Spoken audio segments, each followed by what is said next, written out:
karunam milanam maduram smaranam karunam kalavashadiha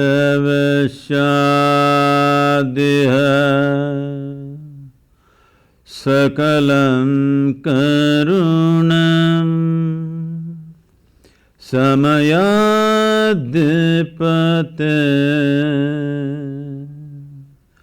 akilam karunam. Good evening. Good evening, everyone. I said good evening. I thought you're not on talking terms with me already.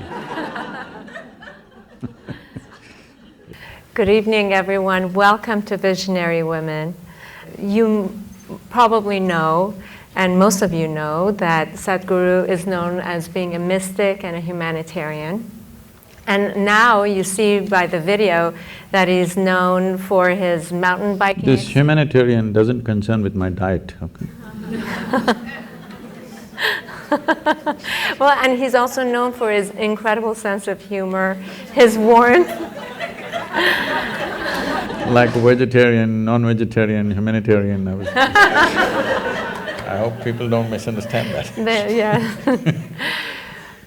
But most impressive, I have to say, is my husband and I were at your ashram probably 2 years ago, and we got a first glimpse at what you do in rural areas by uplifting them from poverty, from the huge schools that you run. And we at Visionary Women feel that it's a huge honor to have you here tonight, so we can discuss a few things that is of importance to us as well. So, welcome to our community at Visionary Women. And the purpose, I'm so sorry, I feel that maybe I'm looking back at people, but the purpose of our salon series is to create experiences of learning, meaning, and belonging for our members and for those who soon will be our members, right? Yes. And as I was talking to you just a little bit earlier before the event, what we see in the national conversation this past year is that people are trying to refigure how men and women should interact with each other. And I thought that it would be very appropriate for tonight to also invite men in our forum. Given that we're a women's organization, we're very well aware, not only our board, but our whole membership, that in order to have true understanding, we need to be talking about these conversations aloud, collectively, and most importantly, with an open heart. And men are our partners, our brothers, our fathers, our husbands, and our allies. And we wanted to start off first really talking about maybe the whole idea of consciousness, what it means. For those of you who haven't watched Sadhguru, there are hundreds of YouTube videos and of his teachings. And there was one at MIT that you were talking about consciousness that I thought would be very interesting for our audience to really get the definition of what it means. See, what is a man and what is a woman is a small difference that nature has introduced into a species just to address a certain aspect of our life, essentially to address the reproductive aspect. When I say reproductive aspect, we all exist because somebody reproduced. Hello? Yes. Is it okay? If nobody was drawn to anybody, if nobody felt a bit horny, we wouldn't exist. Is this a guru speaking? We wouldn't exist, isn't it? Yes. Let's come to terms with this. We don't exist because out of their love for children they produce, no. They felt horny, and here we are. there is no need to make our biology either filthy or raise it to another level. We just have to look at it for what it is. We have to come to terms with our biology, first of all. It's the most rudimentary thing, but unfortunately that's not happened to most human societies, that we have not come to terms with our biology. Body parts are ruling our minds. Yes? So it's from that context that you see this problem evolving, how to work together. I'm saying, please, if you find some gap in what I'm saying, because in a brief little bit of time, we are trying to say some profound things. Yeah. If you find a gap, you must ask a question, you must not conclude against me, okay? I can fill those gaps, but I'll create some gaps because to go quickly. Essentially, why should it matter to you? Whether you… right now, you're a man or a woman, why should it matter to me? These things matter only in bathrooms and bedrooms. Why right now it should matter to me whether you're a man or a woman? Why can't I just treat you as just one more person? Hello? This is not against anybody, because we have made human biology so big in our minds. It's become so big because we have not accepted the fundamental biological difference. Yes? Because for thousands of years, religions and philosophies have been telling you what's wrong about your biology, how the fundamentals of your biology is not okay, how the fundamentals of your biology is sin. Because of this, we came to a certain level of resistance about human biology, particularly a woman's biology. Because of this, these things have become big, because the nature of human mind is such, whatever you resist becomes the biggest thing in your mind. Right now, if I tell you as an experiment, next 10 seconds, nobody should think of monkeys. Try, please. You will only be thinking of monkeys. So this has become a crazy thing in the world. We have made human biology into such a big thing, a small difference between man and woman. We made it into such a big thing in our minds, we can't keep it down for a moment. Everywhere, wherever you are, you have to be conscious about somebody's body parts. Why? I can understand a 13, 14, 15-year-old boy, when you were 10, 11, everything was fine. Suddenly a little bit of your hormones hijacked your intelligence, and after that you just look like this. Every little bump on somebody's body looked like a world by itself. Till then you were quite okay. I think that happens at a certain point, but at least by 20, you must fix yourself. Again, you must become normal, you must be able to look at a human body just as it is, without giving it all kinds of meanings. This is what consciousness means, because consciousness is an intelligence beyond your physiological and psychological structure. See, when we sit here, your body is your body, my body is my body. No way these two things can be one. People try hard, but it never becomes one.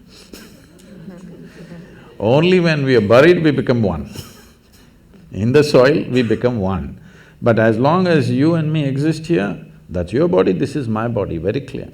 That's your mind, this is my mind, very clear. These things will never become one. We can agree on a few things, but my mind is my mind, your mind is your mind, isn't it?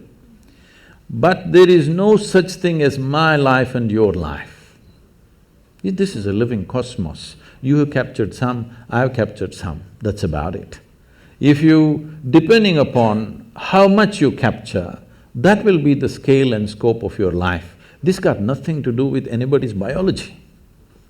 Biology is just a small physical difference, just to facilitate one aspect, continuation of human race, isn't it? Otherwise we could all be made one way. If there was no need, if some seeds fell out of your ears and children would come out, then we wouldn't need this difference.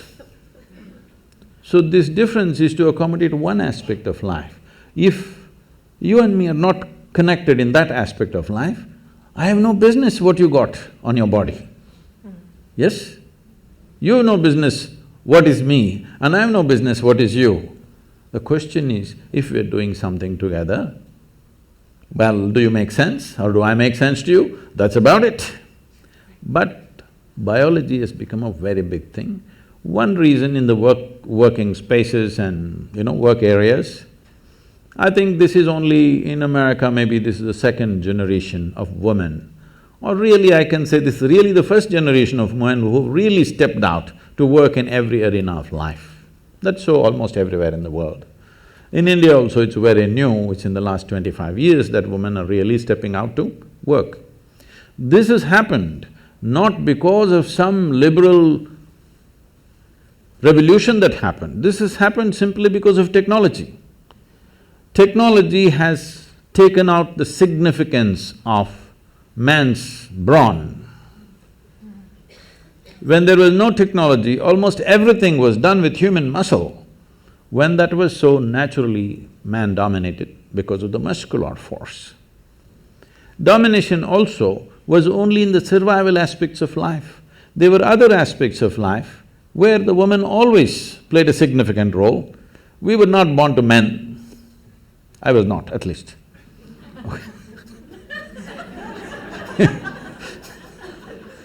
So, they always played a significant role, but roles were divided because economic aspect of life was largely muscle-powered. So, men dominated. Now with technology, muscle is of no great significance in today's world. So, naturally women are coming into this space. This should happen as simple evolution. No fight is needed, no revolution is needed. Once you see muscle is not significant, women will fill those spaces. It's anyway happening. There is no need to make a big thing about it. Exploitation. If you're talking about exploitation, I want you to understand, still we are as a civilization, we are still in that level of crudeness of mind. It's not just women, anything weaker than us we exploit. Yes or no? Every creature on the planet we're exploiting, aren't we? Hello? Not just women, children are beaten. Why? Just because they're small. Hello? Why do you think children are beaten by a lot of people? Simply because they're smaller than you. If your children were bigger than you, would you go and beat them? So, exploitative nature of who we are exists in all aspects of life. When it comes to women, probably that exploitation turns into takes on a sexual tone.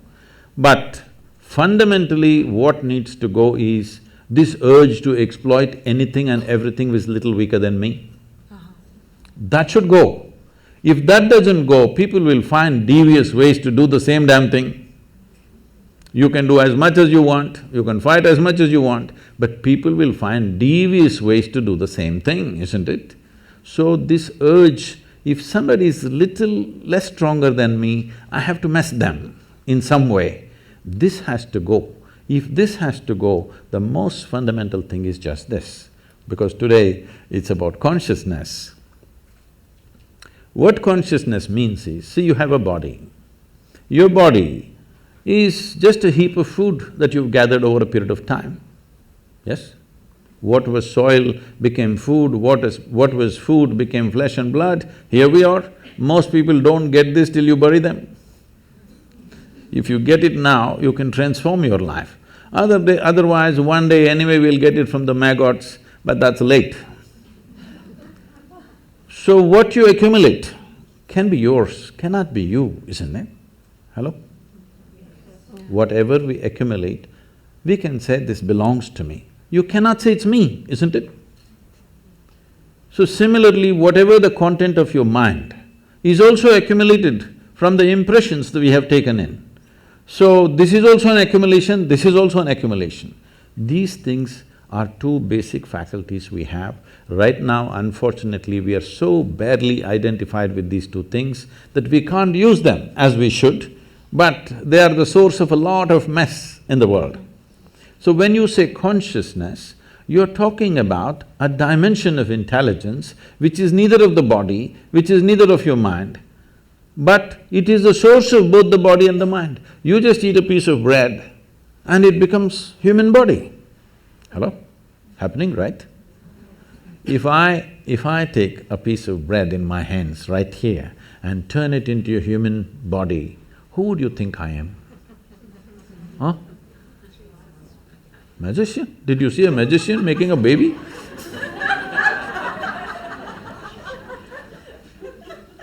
Who would you think I am? Creator himself, isn't it?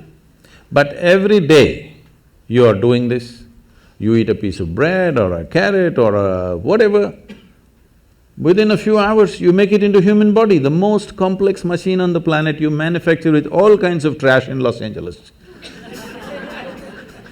Aren't you doing it? So, when this dimension of intelligence exists within you, if you touch that dimension, naturally your identity will be with that dimension. Right now, the only problem is human experience is limited to their biology and their psychological structure. Physiological and psychological structures are the only two things you have experienced. Because of this, your identities are there. Because of this body part difference between the same species has become such a big deal. But do you feel that men and women have different essences? Do they have… you've talked about the masculine and the feminine principle. Could you tell us a little bit about that? See, we should not misunderstand masculine with male and feminine with female. Female and male is a manifestation. Masculine and feminine are two fundamental qualities in nature, because physical nature in the universe happens between polarities. So one dimension of polarity is masculine and feminine. You may be a woman, but you may have more masculine in you than a man. You may be a man, you may have much more feminine in you than most women. So the question is not about being male or female. Being male or female is just a biological manifestation. Masculine and feminine is the basic polarities, which is the basis of physical creation here. So, if you want to be a complete human being, it is very important both masculine and feminine are there within you in equal proportion. Only then you are a full-fledged human being, otherwise you are a skewed human being. In this skew, you will misunderstand everything. In this skew, you will become a very limited possibility of life. If you might have seen these images probably because of the yoga studios and other things in California. You will see in India, Adi Yogi, or he is known as Shiva, he is seen as the ultimate man. He is the ultimate man not because he is a super macho, he is ultimate man because one half of him is a woman. Have you seen these images? One half is a very athletic man, another half is a full-fledged woman. So his body itself is one half man and one half woman. In yoga, this is called as Pingala and Ida, two dimensions of your energy within you. Only when these two things are in balance, you have a proper perspective of life. Otherwise, you have become a very biological entity. Biology is a basis. Biology cannot be the peak of who we are. So I do know that you have a quote that says that whether you're male or female, if you're not in touch with the feminine, you don't enjoy the finer things in life. So is the feminine principle things that are more receptive? See, when we say masculine, there are two fundamental forces working within us all the time. One is our instinct of survival. We want to survive. We can take survival to different levels, but essentially the instinct of survival is this one wants to, this limited entity wants to survive and do well. This instinct is there in all of us, it's there in every creature in the world. Another dimension is, there is something within you which always wants to expand. When you are in a survival mode, you want to build walls around yourself. Boundaries are important. If you let your dog loose on the street, you will see he goes on peeing all over the place. Not because he has some urinary problem, I'm sorry, I'm not able to look at you. Not because he has some urinary problem, he is building his pea kingdom. He's setting his boundaries. It's a natural instinct. Yeah. He is trying to set his own boundary all the time. This is survival instinct in all of us, that we want to build a wall, protection, self-preservation. But there's another dimension which wants to expand. If you don't empower that, if you just empower only your instinct of survival, then you will build a wall of self-preservation, and after some time you realize walls of self-preservation are also of self-imprisonment after some time. Yes? If you build a wall today you see an enemy outside and you build a wall. Tomorrow you are in your own prison. Somebody else put you into prison, that's bad. But you yourself put you into a prison, that's horror. Yes? So the instinct of self-preservation has to be consciously balanced, otherwise we'll we'll end up building walls and walls. Oh, I'm in California. This is so funny.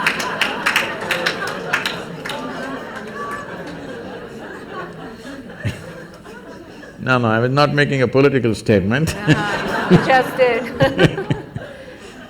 So, inevitably, when we feel unsafe, we'll build a wall.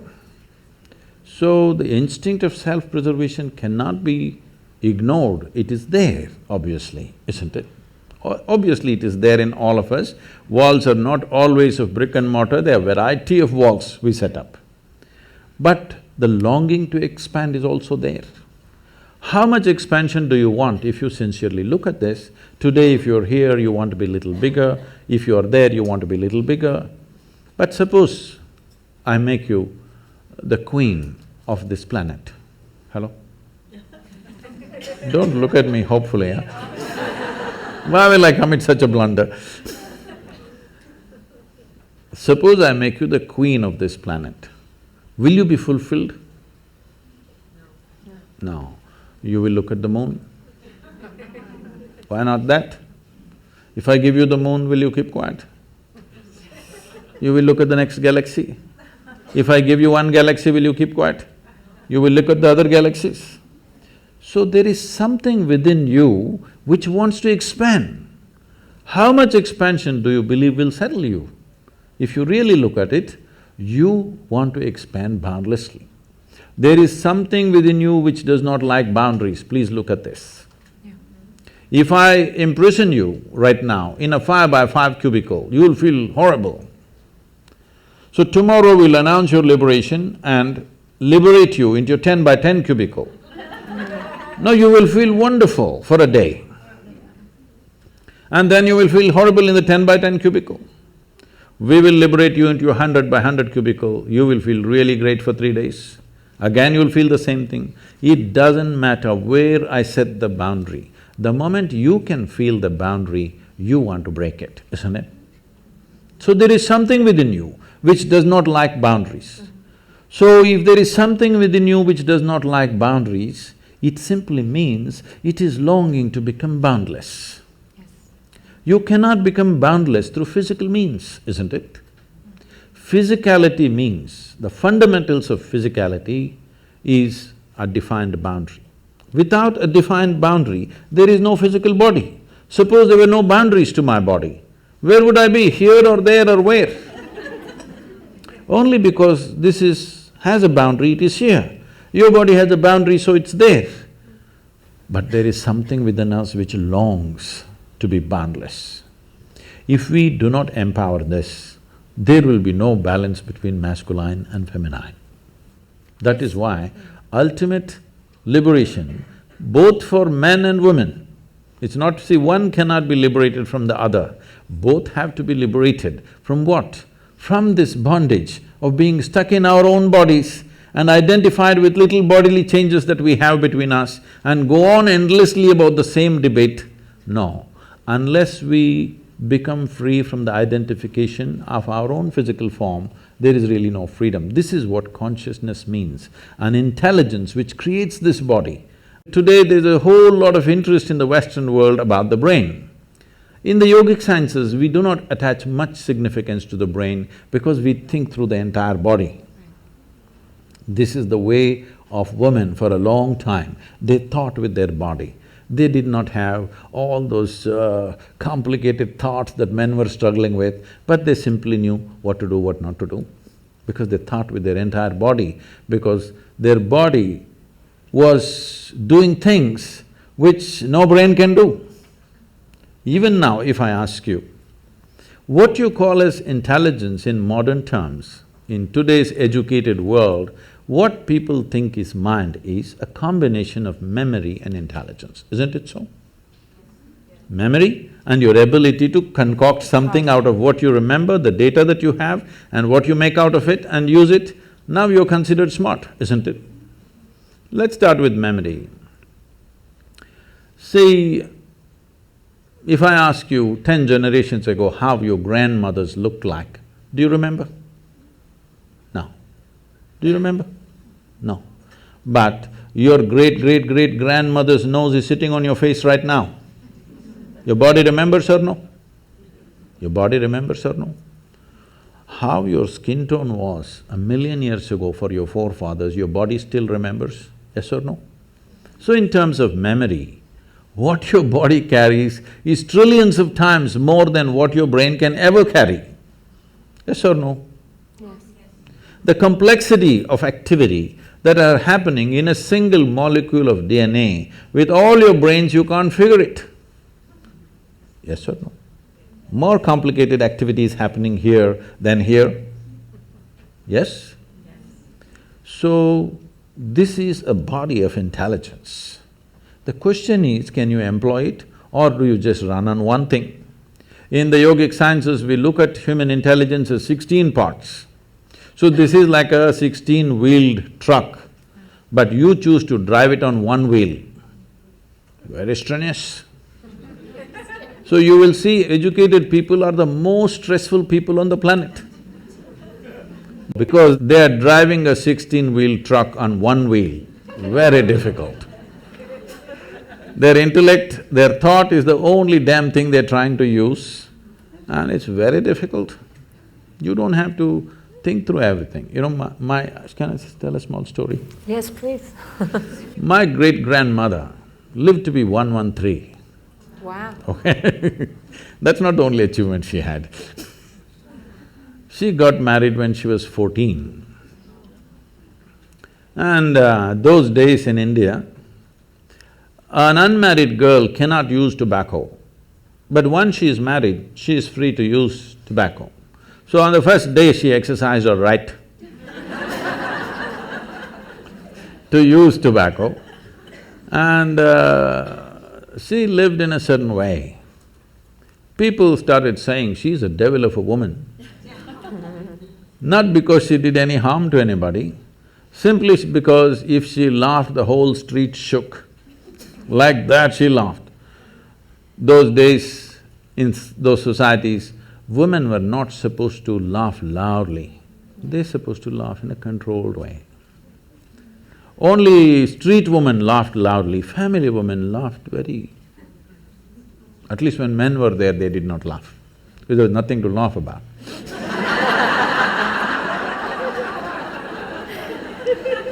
But she laughed in such a way that the whole street would shake if she laughed. So people said she laughs like a devil. Always, unfortunately, this is the whole thing. The devil is a laughing one. God is a dead serious one. It's your choice. So, she lived wild. Wild means, at the age of 67 or 68, she lost her husband, and then she decided, this is a very large land-owning family. So she moved out from the family and built a small temple with her own hands in somebody else's land.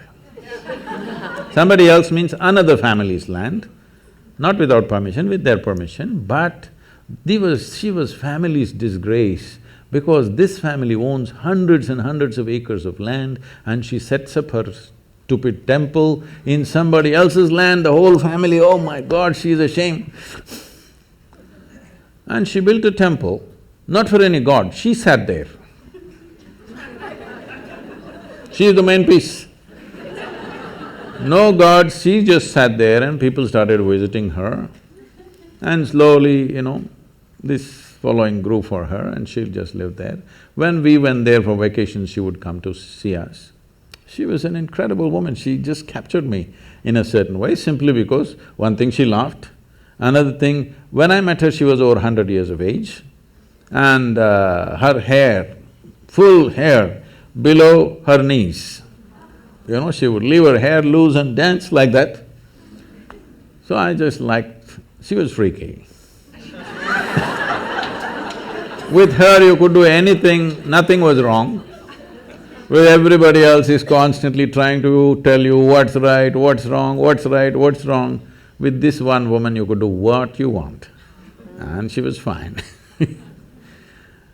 And sometimes, she would be crying and laughing at the same time. I'd ask, what's happening with you? Are you crazy? Everybody says you're crazy. Why are you crying and laughing at the same time? She would just burst into a hoot of laughter and say, someday you will know, and she would laugh. And I would see her like this. If they give her breakfast, she first goes and feeds the ants, then the sparrows, then the squirrels. Most of her breakfast is over in this. And people, self-appointed advisors, they come and say, you old woman, you just don't eat anything, you will die like this. All these advisors died, but she lived and lived. She buried her husband, her children, her grandchildren, some of her great-grandchildren, but she lived on. And many times I've seen her, after having fed the ants and everything, she would simply sit there, not even eating this little breakfast she has, tears flowing down her cheeks. And I would ask her, what's wrong with you? Because, I thought she's very emotional about the ants because I was 5, 6 years of age, I was going stamping the ants and she was so emotional, she never stopped me from even killing the ants, though she was feeding them. And then I'll ask, what's wrong with you, why? She said, she would say, I'm full. I don't know what the hell she was talking. It took me another 20 years to realize what she was talking about. So for me, she became the symbol of feminism for me. She was the ultimate woman because she fulfilled everything that she is expected to fulfill, but she was never a part of that nonsense. She was always beyond that. And this is because not you have great thoughts. Thoughts are very rudimentary stuff in human life. This must be understood, I'm sorry. Because I'm being introduced as a thought leader, I'm getting scared of that. See, thought is happening only from the limited data that you have gathered in your head, isn't it so? But there is something more phenomenal happening all across, isn't it? Hello? The intelligence of the creation is functioning right now here, is it or not? Yes. If you can transform a piece of bread into a human being, that means the very intelligence of the source of creation is throbbing within you right now. Instead of identifying with that, we're unfortunately getting identified with what we accumulate, with the car we have, with the house we have, with the relationships we have, with the body we have, with the accumulated knowledge that we have. We have gotten identified with things that we have acquired rather than being identified with the source of who we are. So this is what consciousness means, but this will not come by thinking differently. You must touch that dimension beyond physiological and psychological process. This is something that must happen. When that happens, there will be no problem about who is a man, who is a woman. Could you please tell us how we can touch that dimension?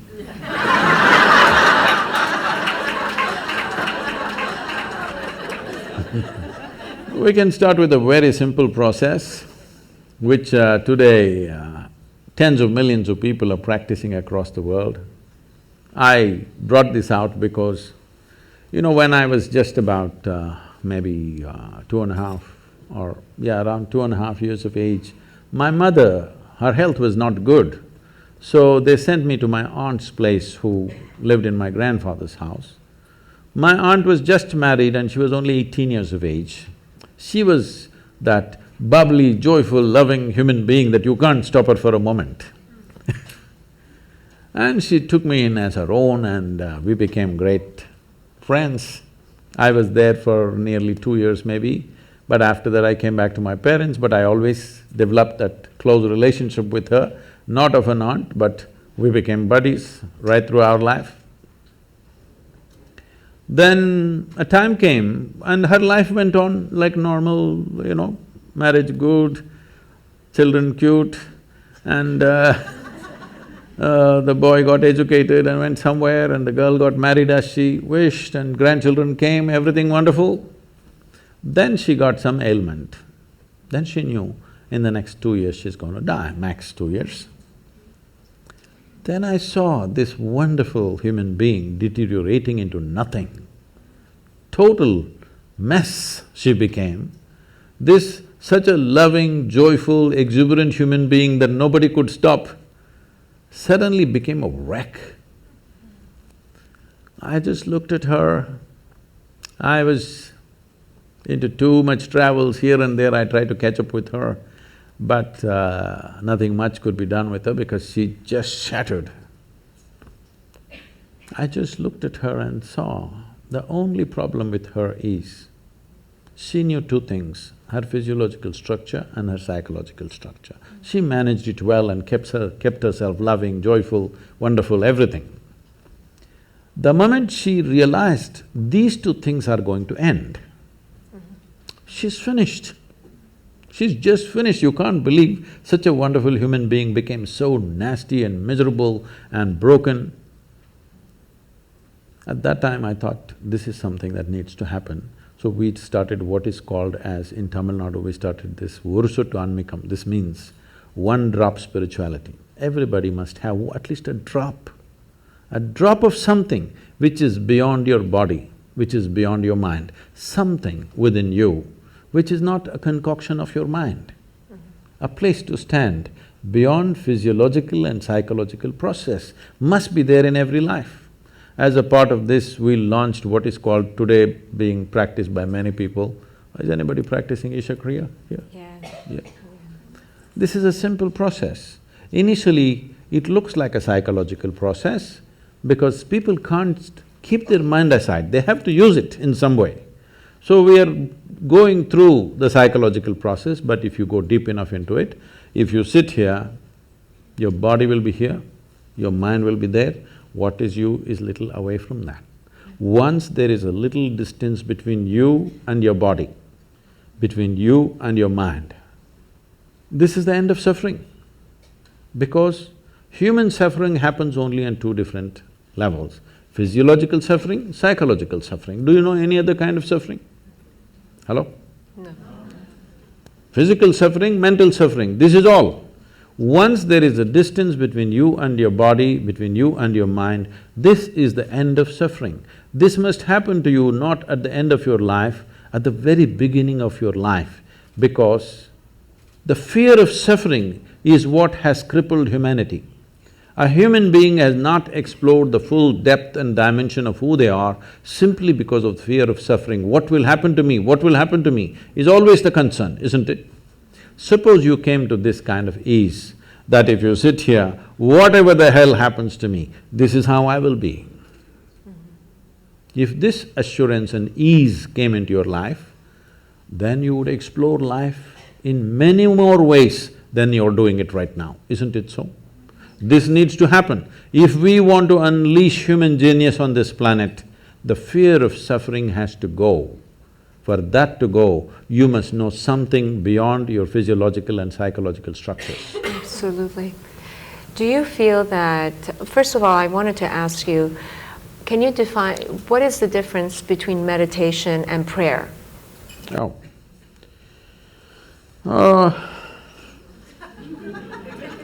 You're trying to get me into trouble. Yes. No, because some people say my prayer is like meditation. Could be. It could be, but probably meditation is more of a form of listening, I would imagine. See, there is something called as organized prayer, and there is something that all of us may experience at some point. You don't have to be religious for this. Sometimes you become prayerful. You saw a glorious sunset, you just sat there without knowing why. You're not saying anything to the sun, after all he's going. Simply, just the beauty and the magnificent nature of what it is, maybe your hands came together like this, something you did. It happens, right? So you are prayerful. To be prayerful is a fantastic place to be. Now somebody created systems to make you prayerful, but unfortunately that just became prayer for a lot of people. Prayer means you're talking to somebody, a long distance talk.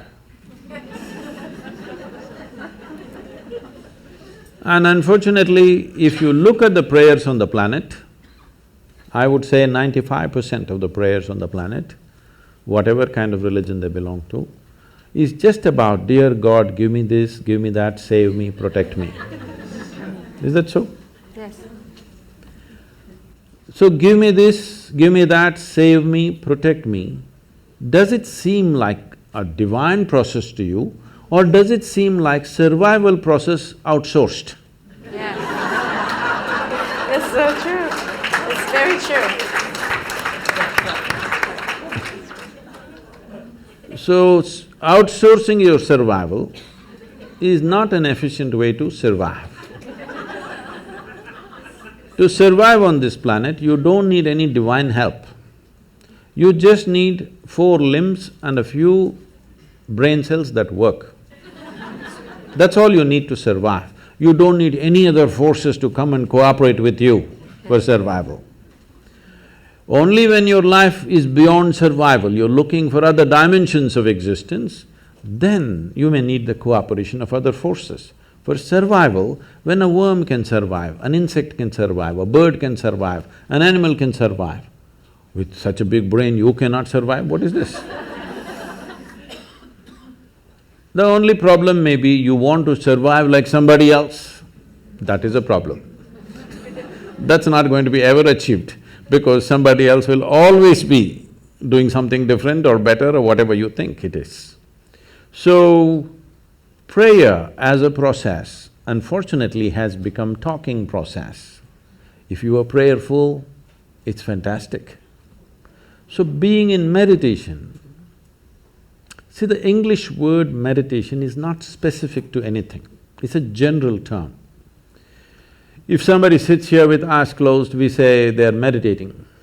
But with eyes closed, you can do many things. You can do japa, tapa, dharana, dhyana, samadhi, shunya, samyama. There are many things you can do. Or you might have just mastered the art of sleeping in vertical postures.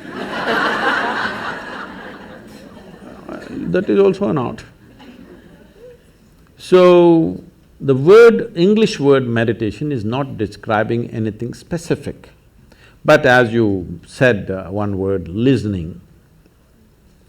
Listening is a dangerous thing, because if you start listening, people will think, listen to what? Listen to God. All those people, I'm saying with this all due respect, so those who are devout, those who are prayerful, that's a different matter. But people who claimed they heard God speaking, they did the most terrible things on this planet. Yes or no? Because they said, God told me this, God told me that, it gave them license to do all kinds of horrors on this planet. And especially as women, you should not subscribe to this because millions of women have been burnt alive because God told something, okay? So, listening is a dangerous word. The moment you say listen, people will start listening to all kinds of conversations that are happening. But to become listening is a wonderful thing. If you take these words literally, prayer, listening, all these things can become ugly because people always have this thing about What is my experience of life? I translate everything according to that, isn't it? Whatever is told to me, I will translate it within the limitations of my experience of life. With this, if you say, listen, they must listen to somebody. Whom should I listen to? God or devil? Please listen to God. Then he starts talking. So, listening is a quality. In yoga, we call this being a sati. Oh, that's very wonderful, because sati also means a woman. Sati also means a wife. So we call this satipatthana. Have you heard this word? Anapana sati yoga. This means just to wait upon something. Because they saw in ancient societies, women had a certain quality of waiting which made them very special. Because it's not like today, if a man goes out every 7 minutes, you can keep track of him, you can put a GPS tag on him, where is he going, what is he doing. Every 7 minutes he has to message back where he is. Those days, either on business or war or expedition, they went out. You never know whether they're going to come back or not come back. You're holding children and sitting here with all kinds of forces around you, and everybody knows your man may not come back. It's always possible he won't come back. But they waited. That waiting had a very special quality, because in waiting there is an eternal quality. In doing, all doing has a beginning and an end, isn't it? Yes. Waiting has an eternal quality. So this quality in the yoga we refer to as sati. Sati means wife and a woman. The feminine is called sati, and this is the quality of waiting. In a way, it's listening. You're just willing to be with life. Now you understand it's not all about messing with it. There are some things we do and rest we wait. It's like pregnancy. Some things you did, rest you wait. Life happens. I'm going to ask one last question, and I'll turn it over to our audience for questions. But you were talking about willingness, and Visionary Women is a volunteer-run organization. And I know that every single person who is here is giving their time to one organization or another. And the fact that you have 9 million volunteers, and you were talking about the relationship between volunteerism and willingness, and that it's through willingness that you uplift your consciousness, if I'm quoting you correctly, or I'm understanding it. In some ways talking about how it could be a doorway to becoming a bigger person than who you are. See, before we come to women, first thing is visionary. What a vision means is, say everybody has desires. Desire is an incremental way of enhancing our life. Today you desire, I must have a home, tomorrow you desire, I must have this money, tomorrow you desire something else. These are incremental ways of arranging and rearranging our lives, which are needed to do a few things. When you say, I'm a visionary, what you're saying is, I have a larger desire, which is not about just incremental improvement of my life. Desire is about me always. Vision is an all-inclusive process. So, this itself is a phenomenal thing. If people, instead of having desires, if they have a vision, vision is always all-inclusive. Desire is personal. Desire leads to incremental changes and improvements. Vision can transform the whole situation.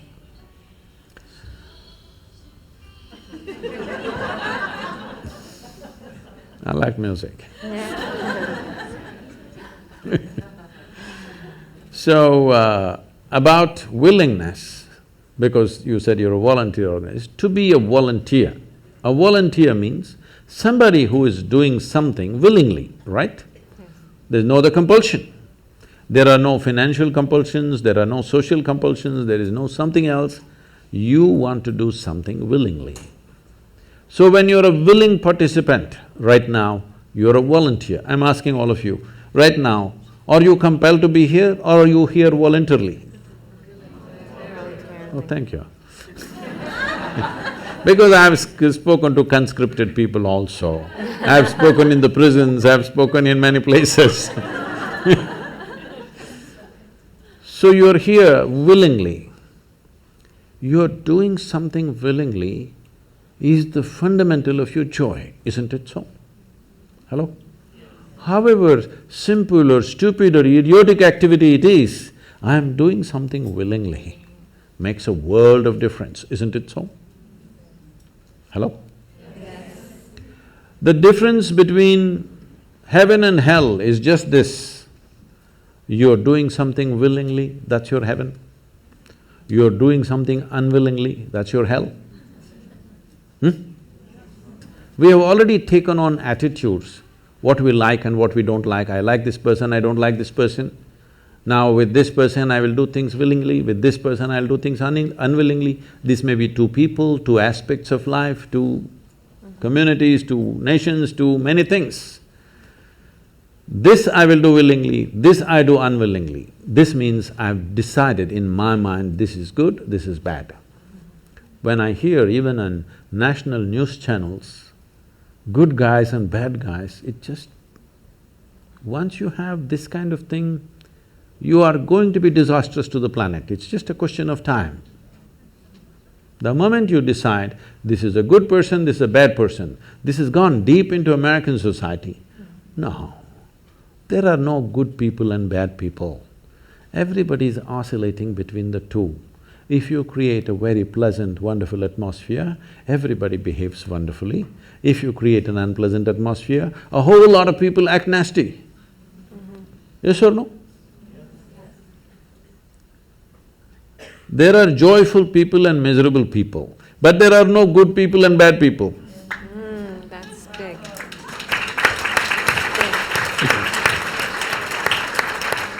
The moment we think we are good, we are entitled to destroy the bad, isn't it? Yeah. Oh, we've been destroying a lot of people for a long time.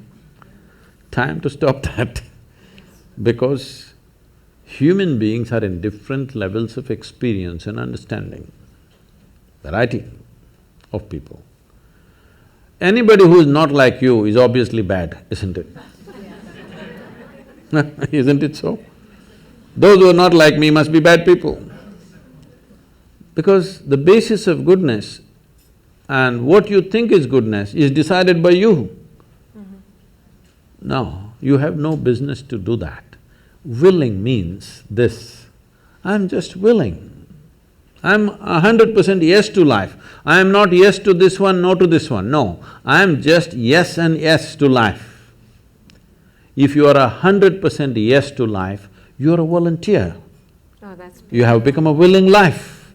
You have become so willing that you have no will of your own. People ask me, Sadhguru, how do you operate with all these people? All kinds of horrible questions they're asking, they're doing this, they're doing that. I said, my life is not about them, it's about me. It's about how I am. It's about me. It doesn't matter how they are, that's their choice. But how I am is my choice, this is my way. No matter what they do, I'm like this. Because I have not given that freedom to anybody, that somebody can freak me, somebody can make me angry, somebody can make me happy, somebody can make me unhappy. These privileges I kept to myself. It's time you do that too. Because if somebody else can decide what can happen within you right now, isn't this the ultimate slavery? Huh? Isn't this? Someone else can decide what should happen within you. What happens around you, of course, so many people decide. What happens around us is not 100% ours. But what happens within me must be my making, isn't it? Right now, just about anybody can freak anybody because they're not volunteers, they're unwilling. Volunteering means you have no will of your own, you can do whatever is needed. You know, we are a volunteer organization, this means all kinds of people. Most of them are not qualified for the jobs that they're doing. And I cannot fire them because they're volunteers.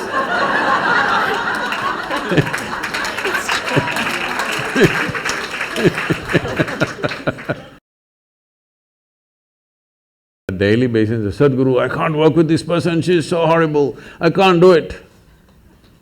I tell them, see, in this world, this is the sort of people who exist, like this, like this, like this, like this is the kind of people there are.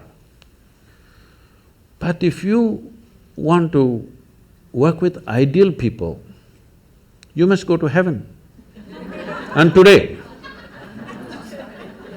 Today. But if you think what you're doing is very significant, you must learn to work with all these horrible people.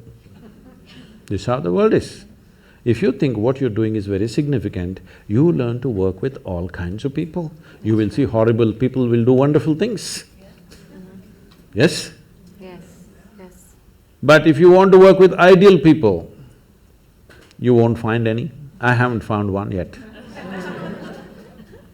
All kinds of mixed bags. Yes. But if you are willing that you are not yes and no, yes to one, no to another, you're simply one big yes, you will find a way. I love that. Thank you so much. That I always say that it's the resistance to life. You have questions? Since the early 20th century, physicists have been, like Max Planck and Einstein and any number of physicists have been positing that consciousness is causative of physical reality. That consciousness comes first before physical reality has been manifested. I'd like to hear if you have any comment about that.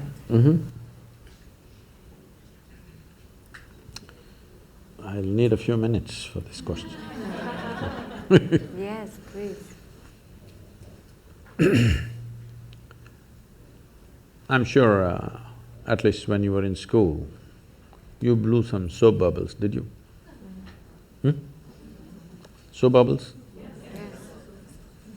Yes. Somebody got this big bubble, somebody got that big bubble, somebody got this big bubble. Same soap, if you give it to two people, one person blows that big bubble, another person gets only this big bubble. Hasn't it happened? Yes. Because something so simple as blowing a bubble needs a certain dimension of attention. Those who have the necessary attention can blow that big bubble. Those who don't have, they get these tiny bubbles going. Something's that simple, same soap. So, when my bubble is floating and your bubble is floating, that's my bubble, this is your bubble, clearly there. Then of course, after some time it goes poop. When it goes poop, there is no such thing as my air and your air. But when it was encased in the bubble, 100% my bubble and your bubble. Yeah. Just like that, this bubble and that bubble. Now, whether you got to blow a big bubble or a small bubble determines many things. The scale, scope and profoundness of your life simply depends on how much life you captured. You can call it life or you can call it consciousness. Consciousness is a highly corrupted word, particularly in California, because people are using that for just about everything. But they will continue to use that word because I'm trying to reclaim it. We can call it life also because the only reason… Right now, are you alive? Hello, all of you? Yes. Some of you are not saying anything, I'm asking you. Are you alive? Yes. How do you know you're alive? Now stop your breath for a minute, are you still alive? So, how do you know you're alive? You're conscious, isn't it? Suppose you became unconscious, would you know you're alive? No. So the only reason that you know you're alive and you're alive is because you're conscious. So what you call as consciousness or what you call as life are not two separate things. So, I did not know about physics talking about consciousness, I knew Einstein said something vaguely, because I'm, as you see, I'm unschooled. So I did not go as far as Einstein to study physics, but I paid attention to this piece of life. I paid attention in such a way, as I paid more and more attention, I realized that the problem is in the nature of our faculties. See, right now, if I show you my hand, if you see this part of my hand, you cannot see this part of my hand, isn't it so? If you're hearing sound, you cannot sense the silence. If you're in silence, you cannot feel the sound. If you're in light, you cannot feel the darkness. If you're in darkness, you cannot feel the light. The human faculty of sense perception, of seeing, hearing, smelling, tasting and touching, this is how you know life. All these things are always happening in comparison with something else. Comparison means, what you know by comparison is good enough for survival, but not good enough for knowing the nature of what it is. This is the problem that modern science is struggling with and will continue to struggle with, unless… I'm very glad to hear that early 20th century they said consciousness is the basis, but still we are in early 21st century, but still we have not moved towards consciousness, we are still studying physical things forever. People are studying the brain. I was with that European project called Blue Brain, and they're building a huge massive computer brain, which is like about 3 times this hall, full of computers, and they had built some 18% of the human brain. I said, see, I got all packed here, you guys… Yeah, why? Such a big thing, no, we're studying, that is fine. You are very excited about the intelligence and the million functions that are happening in your brain. But even the brain was created from within, from the bread that you eat, isn't it so? Hello? Even the brain. Why are you not interested in that which creates the body and the brain? Definitely it's more intelligent than the brain, isn't it? So, if you want to put a label on that, we can call it consciousness. I generally just call it life. Or if you want to call it God, you can call it. You want to call it the creator, you can call it. Because today there are gender issues, we will stick to life. So, life is not… as we went through this, when it comes to body and mind, there is you and me. When it comes to life, there is no you and me. This is a living space. We just captured a little bit. So this is going on. If we lose this ability to hold it, even if everything, all the organs in your body are functioning, still you will not live, isn't it? People do die of old age even if they don't have any disease or ailment, because life chooses to leave for whatever reason. So, what you're referring to as consciousness is definitely the basis of all physical existence. Well, modern physicists have gone on to say that over 99.999 whatever number of nines in an atom is empty. It's empty space. Only a minuscule is physical. This is the same proportion approximately even in the cosmos, that over 99% plus is empty, only physical manifestation is very small. If you look up in the sky in the night, because your visual apparatus are in a certain way, which are very deceptive, it makes you think, oh my God, millions of stars. But actually, the largest thing out there is empty space, isn't it? Most people will never see that because our visual apparatus are tuned to see physical matter. You can only see that which stops light. Please look at this carefully. You can see my hand right now only because it stops light, isn't it?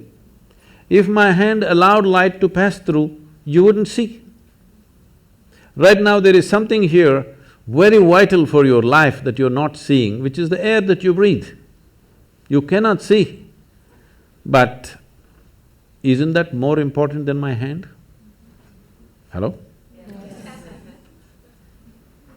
So there is a living cosmos which is the basis of everything. It's just thrown out a little bit of physical matter, including your little body.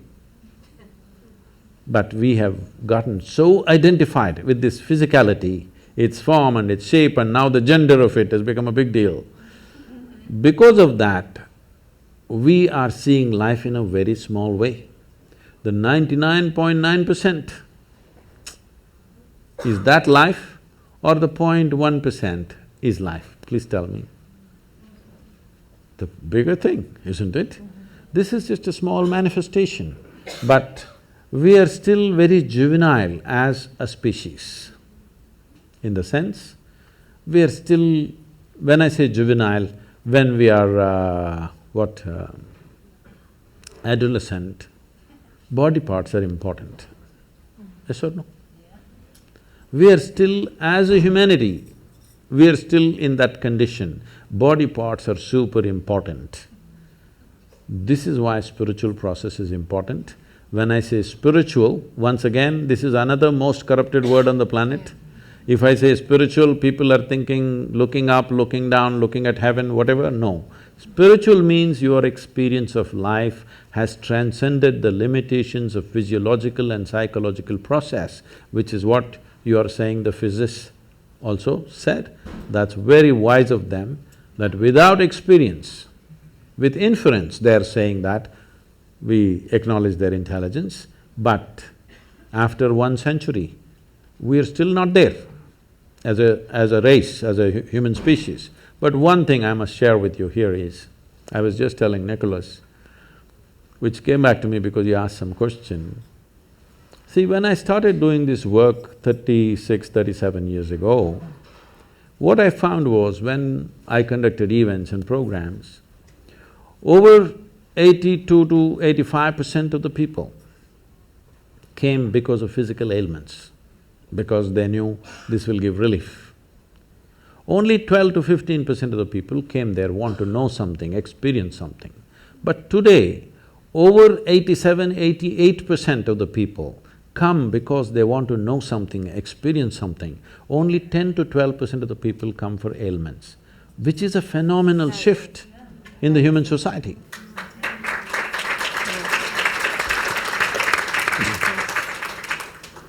Could we have one question from that side of the room?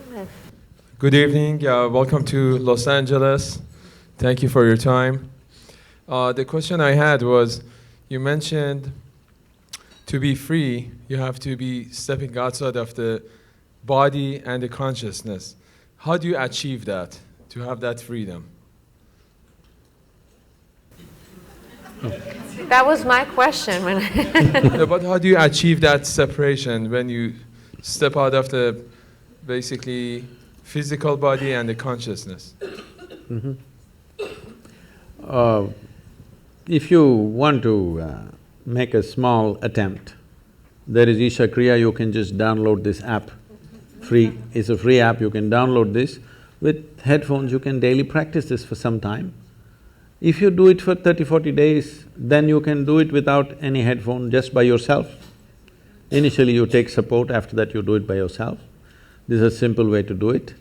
If you are willing to commit 30 to 32 hours, about 32 hours of focus time, then we have a more powerful and effective process, which is called as inner engineering, which is offered in daily classes, or also preparatory part of it as online, and the final part of finishing part of it, which is direct.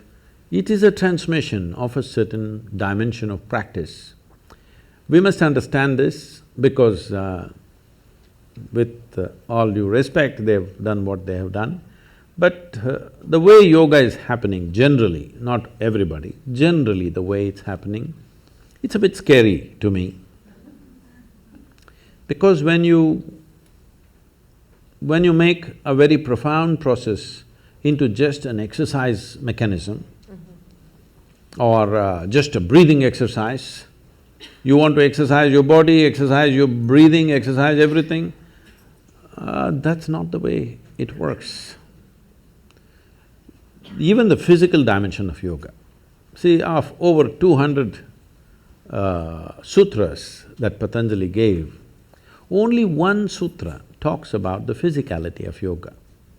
Thiram Sukham Asanam. This means a posture which is comfortable and stable is your asana. To get to this, people do many twists and turns, that's okay. But only one. Nobody bothers what is the remaining 200 and odd things that he's spoken. So the physical aspect has come to the West and that's become big. It's good, it creates health, well-being. But I want you to understand, there are more people on this planet who are healthy and miserable than unhealthy and miserable. Those who have ill health, at least they have a good reason, they have a good excuse. Healthy and miserable, you have no reason, no excuse to fall back on. So, it is important that you understand yogic practices are not practices, they are live forms, that it is made into a seed form and given to you, you're supposed to hold it that way so that the seed sprouts and grows and becomes something phenomenal within you. It just takes away your backache, your headache, your something else. This is not of great significance, but I understand if your backache is aching right now, that is the biggest thing in the universe. Yes or no? Right now you have a headache. If God appeared, what would you ask? Headache must go? That looks like the biggest thing, isn't it? So I understand, when body is in trouble, keeping the body well is important because even if your little finger is hurting right now, this little finger will become the center of the universe. Yes or no? When it is fine, you can just ignore this body and simply sit here and talk about other things. Little finger is feeling like hell, little finger will become the center of the universe. So, keeping the body well is important for that reason, so that you can keep it aside. If it's very well and no issue, you can just keep it aside and look at other dimensions of life. If this is trouble, our entire focus will remain on this, isn't it? So, inner engineering is that kind of a process. There is a powerful system called Shambhavi, where it is given in a seed form. It is a planting that you do and slowly evolves within you. Millions of people, this is one thing I'm proud of in my life is, today there are millions of people, men and women. In the morning if they close their eyes, tears of ecstasy are flowing. I think this is fantastic. People ask me, Sadhguru, what's the greatest thing you've done? I said, tears. Tears of love and ecstasy are flowing, that's a great word. Thank you so much. I think our time is up, but Sadhguru, we want to thank you for this evening. On behalf of Visionary Women, we also want to donate to the Girl Child Project of Isha Foundation. And if you have 2 minutes to talk about what you're doing to help the status of girls, young girls in India, we would very much appreciate it. And Shelley, I'm going to put my shoes on and please join us. I think a little bit of video was there in the introductory video about the rural India, the programs that are happening. I don't know if you saw that, like a 70-year-old woman is playing a game. You saw that she's throwing a ball or something. So this is a movement we started about 17, 18 years ago. And today, the next event is coming on 9th of December. I'm there for that event and over 10,636 men and women are participating in the event, that is, as players. Over 150 to 200,000 people will be there as spectators. The people who are playing are just ordinary men and women, especially women in rural India have never played a game in their life. After they're probably 7, 8 years of age, they never played a game. But now they're coming out and participating in a public tournament in front of everybody, it's on the television and ministers and celebrities are coming there to give prizes for them. It's an accelerating experience for them. One thing it did was, it leveled out many differences of lines of religion, caste, creed, we leveled it out with these simple games. And in our schools in rural India, in very remote places, we have schools where at least 43–44% of the students are first generation going to school. In this, right now the average school-going children, about 61% are girls. Because in our schools, we have made sure the girls are safe, there are proper bathrooms for them, and there is a culture where they are respected and not made fun of, and there are small things about biology which is the basis of our birth, but unfortunately we think it's some kind of funny thing. These things we have leveled out, we've created different culture in the schools, so the parents feel very comfortable, their grown-up girls going to school, in this kind of school where the atmosphere is healthy. So this we are trying to bring, and we've created 12 schools where we incubate teachers, and we've adopted over 4,600 schools, government schools, and we are operating in them. This is making a big difference for the girl child, because first thing I do is, we make our people, committed volunteers, to go and visit the bathrooms. How are the bathrooms kept? Because bathroom decides whether the girl goes to school on particular days of the month or not. The quality of the bathroom decides whether she goes to school or not. And if she doesn't go to school on those few days, next day when she goes, it's a kind of a joke all over the place. It's like… it's very unfortunate, but this happens. So, first thing is, when we adopt a school, first thing is, I send most important people in the organization to go visit the bathroom. I don't care how the classroom is, how is the bathroom? It is important. So as simple as it seems, when you don't have it, it becomes so important, These are simple things, but when they don't exist, how significant they become. Whether that particular girl goes far in her life or just gets trapped in some limited situation is determined by the quality of the bathroom we provide there. Yes. So this is the kind of change, there's a lot more to be done, but with whatever resources we have, I'm keeping the volunteers, I'm not just a guru, I'm a slave driver. We've been delighted and honored to have you with us this evening, and we want everyone in the audience to know that the proceeds from tonight's event are going to the Girl Child program that we are delighted to be able to support. So give me a minute. So we must understand this, what we call as human life is just a certain amount of time and energy. Yeah. As we sit here, since the time you came in, all of us are 2 hours closer to our graves. Yes, time is… it's not time ticking away, it's our life ticking away, yes? We are mortal life, limited amount of time. This is our time on this planet. We are a generation of people who are empowered like never before. No generation ever in the history of humanity was empowered the way we are empowered. Our ability to communicate, our ability to do things in the world.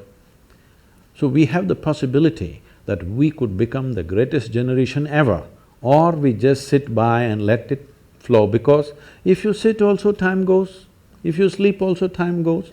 If you create something wonderful, time goes. If you don't do anything, time goes. That's right. Yes? Time is not stopping, nor can we roll it back, nor can we slow it down, nothing. Our life is just going away. This is our time on the planet. We must make this the best generation ever. For this we need consciousness. We need to identify with something bigger than our body and our brains. Only then we will do something fantastic, because we have the necessary tools of technology in our hands. Today if we speak here, we can speak to the entire world, which was never before possible. Please, let's make it happen.